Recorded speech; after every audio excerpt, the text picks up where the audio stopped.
Bonjour à tous. Dans ce reportage, la team se trouve à l'intérieur d'une maison édifiée au XVIIIe siècle. Son actuel propriétaire en a hérité de sa grand-mère paternelle qui elle-même l'avait acquise à une dame que nous appelions en son temps une soigneuse. Cette personne décédera accidentellement dans la maison. Durant la Deuxième Guerre mondiale, des exécutions auront lieu sur la petite place de quartier et la tristement célèbre Gestapo va y élire domicile. Revenons à Madame la soigneuse. Retenons qu'elle n'eut jamais d'enfant. Dans cette maison, elle accompagna des personnes en fin de vie. Elle officiera également en qualité de sage-femme. Avant d'accepter cette enquête, la team passera 2 longues soirées à écouter le couple actuellement propriétaire et ils gagneront notre confiance. Écoutons-les maintenant. Bonsoir à toutes et tous. Un nouveau reportage. On vous fait déjà une promesse, on va voir comment les choses se passeront tout à l'heure. Quand nous descendrons, nous devrions normalement, Mike et moi ce soir, dormir sur les lieux de notre enquête. Voilà. J'ai bien dit Mike et moi-même, vous avez bien entendu. Vincent n'est pas là ce soir. Vincent et Clara vous saluent toutes et tous. Vincent est purement au chevet de sa chérie qui est souffrante ce soir. Comme vous le savez, puisque dans le reportage précédent, Vincent vous a annoncé qu'il allait être un très heureux papa. Clara est pas bien, il est resté à son chevet, donc on va travailler tout seul comme des grands, on essaiera de faire quelque chose de bien tous les deux, ce qui est pas évident. Notre chef de groupe, voilà, ça va être un peu difficile, mais on tâchera de faire quelque chose de bien. Clara et Vincent, bien évidemment, vous saluent toutes et tous. On va donner la parole immédiatement à Madame, qui se trouve donc à ma gauche. Donc pour le caméraman sur sa droite, monsieur donc à votre gauche et pour moi donc sur ma droite. On les appellera monsieur et madame. L'endroit ne sera pas divulgué, le nom de famille, le prénom des personnes concernées ne sera pas dévoilé non plus à leur demande. Ce qui se comprend, ce que nous respectons. À toi madame. Alors moi tout a commencé quand j'ai effectué les travaux dans cette maison. Parce que quand j'ai eu cette maison, forcément tout était dans l'état. Donc quand j'ai commencé à bouger tous les meubles, surtout dans le grenier, j'ai senti comme un malaise. Donc il y a des choses comme une photographie, du matériel médical que j'ai voulu jeter, comme beaucoup de choses que j'ai voulu jeter dans cette maison. Et là, il y a quelque chose qui m'a dit non, bon, repose-le. Et ça fait partie de nous. Donc j'ai reposé cette photo, j'ai reposé ce matériel médical et je les ai laissés tels quels. Donc après, j'ai vécu ma vie, j'étais toute seule, on n'était pas encore en couple. Donc j'ai habité seule dans cette maison pendant 3 ans. Et tous les soirs, au moment du coucher, j'avais comme une sensation d'une caresse sur ma joue et sur mon bras, comme une mère, exactement, comme une mère qui me disait « Bonne nuit, fais des beaux rêves ». Et ça a duré tout le temps que j'ai habité dans cette maison. Je n'ai jamais ressenti réellement de négatif dans cette maison. J'ai surtout eu des voiles, des moments comme si on me regardait, des moments d'observation, mais rien de direct, à part cette caresse que j'avais tous les soirs sur ma joue. La seule apparition que j'ai pu vraiment avoir, c'est le moment où on est parti, où on a déménagé. Et là, j'ai fait un dernier aller-retour pour chercher du matériel de cuisine. Et là, j'ai vu cette apparition et j'ai mon instinct qui m'a fait dire « Tu n'es plus la bienvenue ici, tu as fait ton choix ». Donc maintenant, monsieur va vous donner son témoignage. Donc moi, je rentre dans la vie de madame. Nous passons quelques années ensemble au début sans que j'ai une manifestation quelconque ou que je ressente quoi que ce soit. Du fait en plus que madame ne m'avait rien dit sur son passé en étant seule dans cette maison. Je me trouve un soir seul avec mon ami qui était parti pendant 15 jours. Je me suis senti très observé pendant cette quinzaine de jours. Ça devenait même pesant comme atmosphère. Donc à son tour, tout se passe bien et arrive le jour un petit peu plus négatif où on se décote un peu le nez quelque chose de bien. Et puis là, chose qui est arrivée la nuit, elle était montée se coucher, moi j'étais en bas en train de visionner la télévision dans le salon, au rez-de-chaussée, et puis je sentais qu'autour de moi il tournait quelque chose sans savoir exactement. Bref, il est à 3h30 du matin, je me trouve assez fatigué pour aller retrouver ma femme dans son lit, dans notre lit d'ailleurs. Et du coup, je pars dans la cuisine, où je sens d'un coup un courant d'air froid sur la nuque, mais vraiment quelque chose qui m'a saisi complet, comme ça ne m'est jamais arrivé. Et du coup, je finis de remplir ma bouteille d'eau pour monter, je me retourne, et là, je suis face à ce qu'on peut appeler une entité. Hein, je vois réellement un nuage flou devant moi avec une silhouette de visage, mais surtout un chapeau qui représente pour moi un chapeau de nonne. À ce moment-là, il y a un très court instant, hein, on se regarde, l'entité et moi, à peine 2 secondes, qu'elle me rentre en pleine poitrine. Donc là, j'ai été déjà saisi de peur, et par-dessus j'ai senti un froid mais glacial terrible. On se demande ce qui se passe, et du coup je prends un petit peu panique dans le sens où je vais aller retrouver ma conjointe, donc je me dirige vers l'escalier pour monter à l'étage, et là je m'aperçois que l'entité que je viens de voir est actuellement en haut des escaliers, et au moment où je la regarde, ça dure pareil, c'est très bref, 2 secondes, un échange de regards, juste le temps de calculer qu'elle soit là. Elle m'est redescendue donc sur un escalier de 5 mètres de long. Je l'ai vu arriver, mais d'une bille sur moi, et elle m'est re-rentrée dans le torse. Et j'étais déjà saisi de froid, et j'ai repris un cran supplémentaire de froid, et puis la panique qui commence à monter. Donc j'avais envie d'aller solliciter ma femme pour lui dire ce qui s'était passé.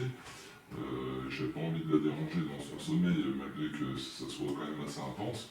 Donc du coup je prends sur moi, je m'allonge à côté, je la regarde, je regarde mon oreiller parce que j'étais vraiment tétanisé de peur, hein, bien que je sois un grand gaillard. De là, je ressens à nouveau le froid que j'ai senti en bas, comme quoi il y a à nouveau quelque chose qui vient me revoir. Et là, j'ai croisé les doigts sous l'oreiller pour que ça ne soit pas à nouveau cette entité. Et au moment où je tourne ma tête, donc j'étais sur le ventre, sur le lit, je tourne la tête et je la vois du coin de l'œil qui me rentre dans le dos, quoi, qui me retransperce dans le lit. De là, j'étais paniqué en sachant que ma femme était à côté, et essayer de l'attraper tout de suite pour avoir de l'aide. La voix coupée, j'avais l'impression qu'on me tenait les bras le long du corps, et que les jambes, j'avais du poids qui était assis dessus, quoi, et qu'on me tenait vraiment fort, et qu'on m'empêchait de parler, et tout en étant tétanisé de froid. Et je me suis endormi dans ce contexte. Le matin, je lui ai fait part de ce que j'ai vécu la nuit, et c'est là qu'elle me fait part de toute son expérience passée, elle, seule, dans cette maison.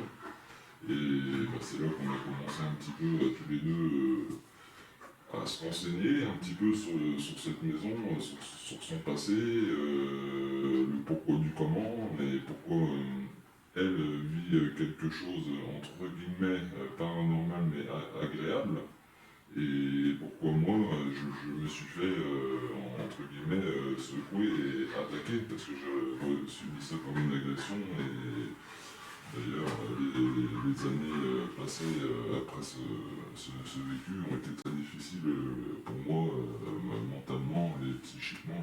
J'ai eu du mal. Mais ça m'a ouvert les yeux sur la réalité du paranormal, entre guillemets. Et donc de là, mais avec ma femme, nous nous sommes concertés pour d'en savoir un petit peu plus. Il se passe quelques mois sans spéciale intervention et de fait dans la maison, à part le fait de se sentir observé. On avait un chien aussi qui détectait beaucoup la présence de quelqu'un sur les horaires tardives passés dans la maison. Et comme si elle voyait quelque chose passer dans le couloir et vraiment elle nous inquiétait. En même temps que nous, parce qu'on était du coup trois à ressentir le même phénomène au même moment. Et un matin, je me trouve dans le lit, ma femme avait quitté le lit, et je me retrouve avec une sensation d'avoir les doigts de pied qui coulissaient le long de ma couette. Sans le vouloir, quoi. J'étais vraiment apaisé sur le matin, il était en train de me réveiller, mais j'étais vraiment dans le sommeil profond et je sens ce phénomène-là. Et du coup, je le laisse un peu se faire, vu que j'étais un peu dans le brouillard du matin, je laisse se faire ce phénomène, et puis au fur et à mesure ça m'inquiétait de seconde en seconde, hein, c'est très court, ça a duré une vingtaine de secondes, et je me sens carrément les pieds sortir d'un coup du lit. Littéralement, avec le drap qui me tombe sur les tibias, et là je commence à vouloir ouvrir les yeux pour réaliser ce qui se passe, et quand j'ouvre les yeux, en fait j'étais quasiment à la perpendiculaire de mon lit, avec les fesses en suspension dans le vide, à une dizaine de centimètres du montant, et les pieds à une trentaine de centimètres de mon coucher, quoi. Et au moment où je réalise ça, je me fais lâcher, mais vraiment j'ai senti qu'on me tenait par les chevilles, et je sens vraiment qu'on me lâche les chevilles et qu'on me laisse tomber tel que, quoi. De là, je refais part de mon expérience à ma femme, où on commence un petit peu à s'inquiéter fortement. Et je vais te laisser parler de la suite. Après, entre-temps, donc, je suis tombée enceinte. Donc, notre fille a été conçue dans cette maison. Et on a habité un peu plus d'1 an, donc 1 an et demi, 2 ans, avec notre fille qui était petite. Et le babyphone, on avait un babyphone caméra, où on voyait des voiles blancs passer. Où le réseau qui ne captait absolument pas, alors qu'on se retrouvait dans la pièce d'à côté. Le téléphone ne captait pas. On n'a jamais réussi à avoir d'internet dans cette maison. On était comme si on était coupé du monde. Et la petite nous a fait des cauchemars là-bas, alors que c'est une enfant qui a un très très bon sommeil. Nous a fait des cauchemars, et dès qu'on arrivait vers elle dans la pièce, elle se rendormait.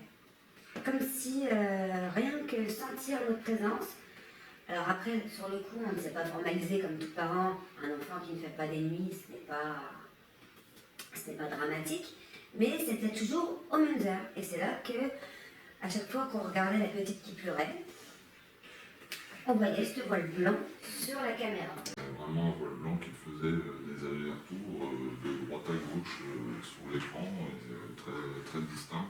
Moi, je suis monté plusieurs fois à l'étage pour essayer de voir ce phénomène, essayer de trouver la défaillance qu'il pouvait avoir avec ce babyphone, mais le même babyphone allait partout avec nous en vacances, chez la belle famille, tout ça, et il n'a jamais eu de défaut, à part en fonction dans cette maison où il défaillait systématiquement. Et puis,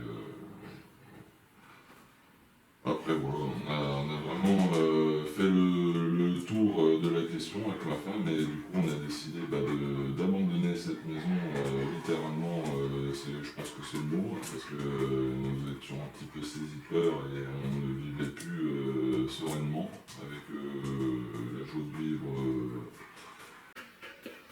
Et dans cette maison, c'est comme si quelque chose nous avait dit: vous n'êtes plus les bienvenus, sauvez-vous, allez faire votre vie. Et du jour où j'ai justement accouché, après cette grosse dispute, on a décidé de se mettre ensemble, on a décidé quand même de vivre notre vie. Et c'est de ce jour-là qu'on a ressenti qu'on n'était plus du tout les bienvenus. Et on a changé de maison en un mois et demi de temps. On a pris nos clics, nos claques et on a pu remuer les pieds dedans.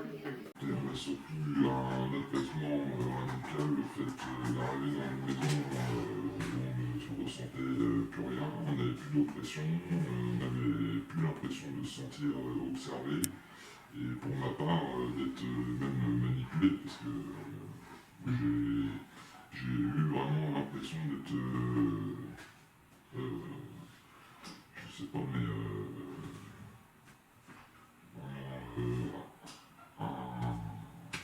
je sais pas comment dire, habité par quelque chose de négatif. Et ma question aujourd'hui est le fait qu'on essaye de savoir un petit peu, je voudrais savoir pourquoi j'ai été agressé dans cette maison. Tu viens avec nous? On va y aller. On sera accompagné par madame, puisque cela se comprend, et soyons respectueux, soyez-le aussi s'il vous plaît. Monsieur ne viendra pas. Monsieur ne viendra pas car effectivement il ne désire plus jamais y retourner. Et personnellement je pense le comprendre, et je pense que vous le comprendrez aussi. Cette interview a été réalisée en une seule prise, très sincèrement, pour que les choses puissent paraître vraiment très naturellement. Voilà mes amis, on y va? Allez viens.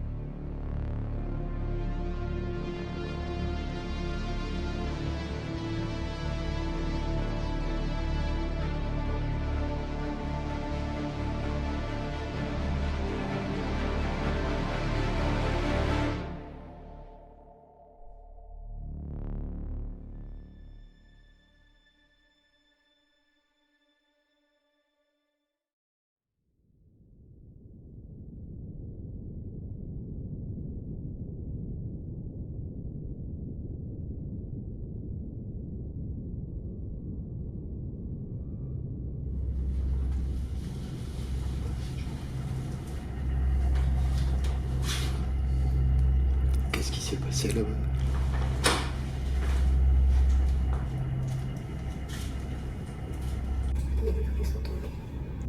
Retenez bien cette scène. Philippe ramassera l'album et le remettra à sa place.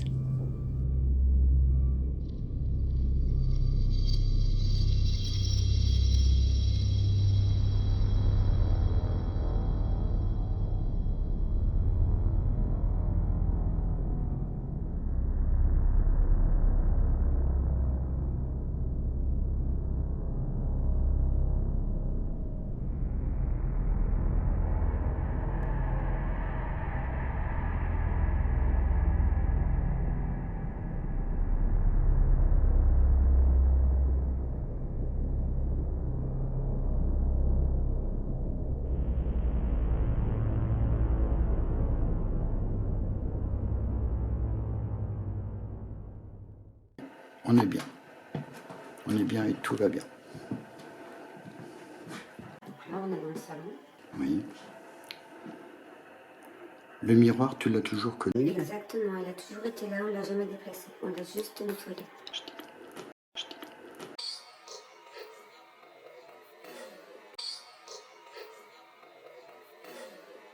te rappelles, Mike, de ce genre de miroir comme... Oui, bah... Ouais, miroir, cheminée, oui. Moi, j'aime pas trop non plus. Mais ça... Donc, la fenêtre de gauche, c'est ici, où Simone, si j'ai bonne mémoire, c'est ça?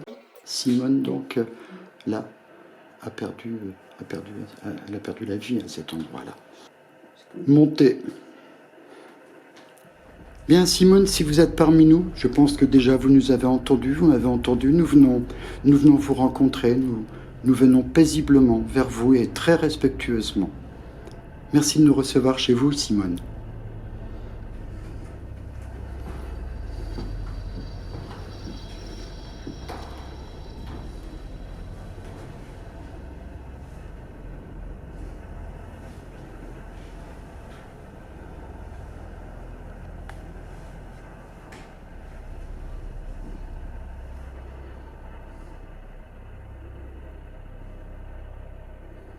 remonter.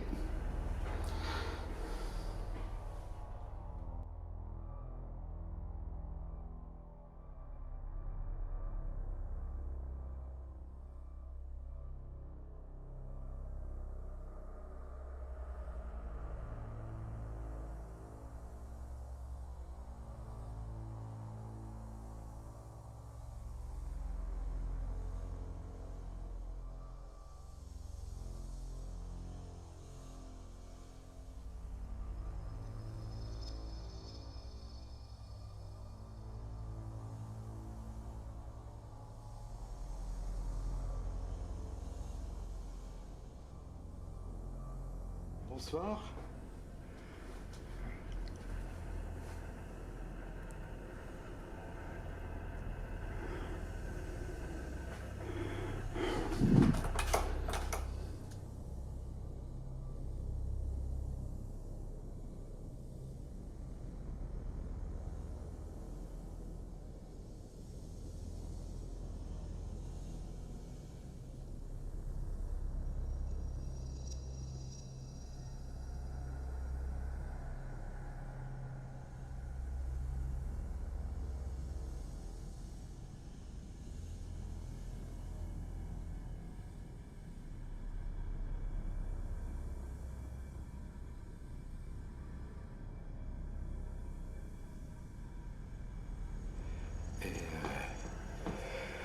Waouh, monter.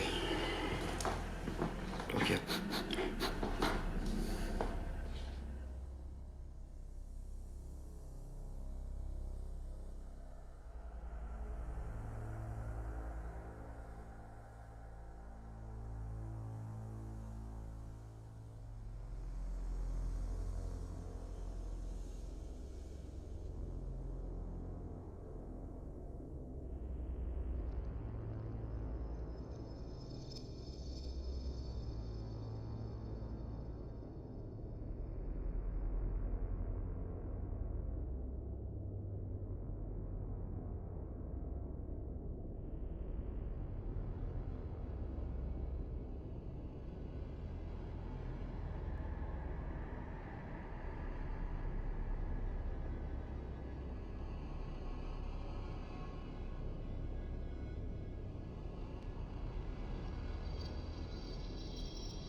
Bonsoir.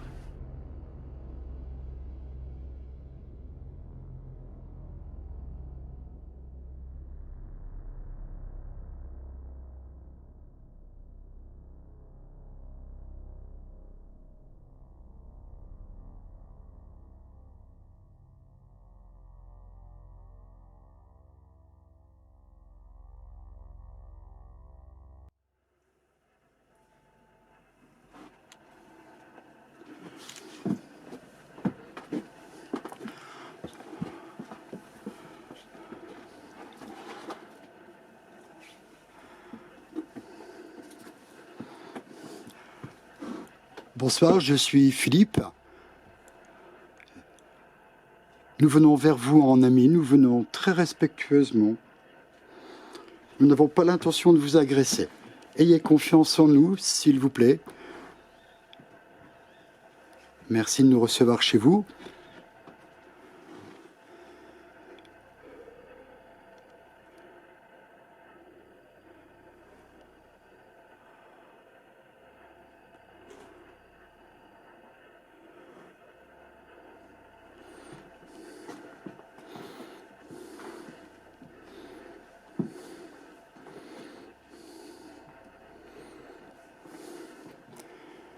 Nous ne vous voulons aucun mal, rassurez-vous.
Attention à l'escalier, il n'est pas régulier. Hein.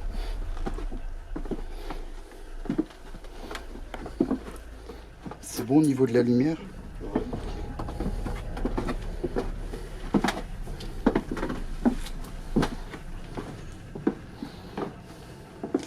Serein. Très serein.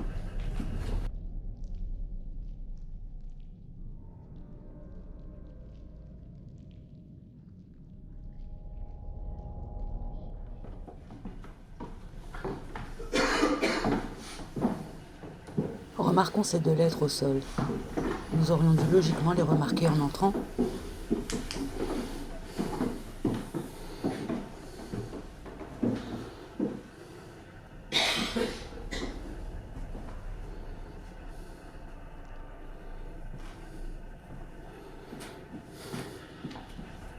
Il fait chaud, il fait très chaud. Donc, ça, c'est vraiment les variations de température.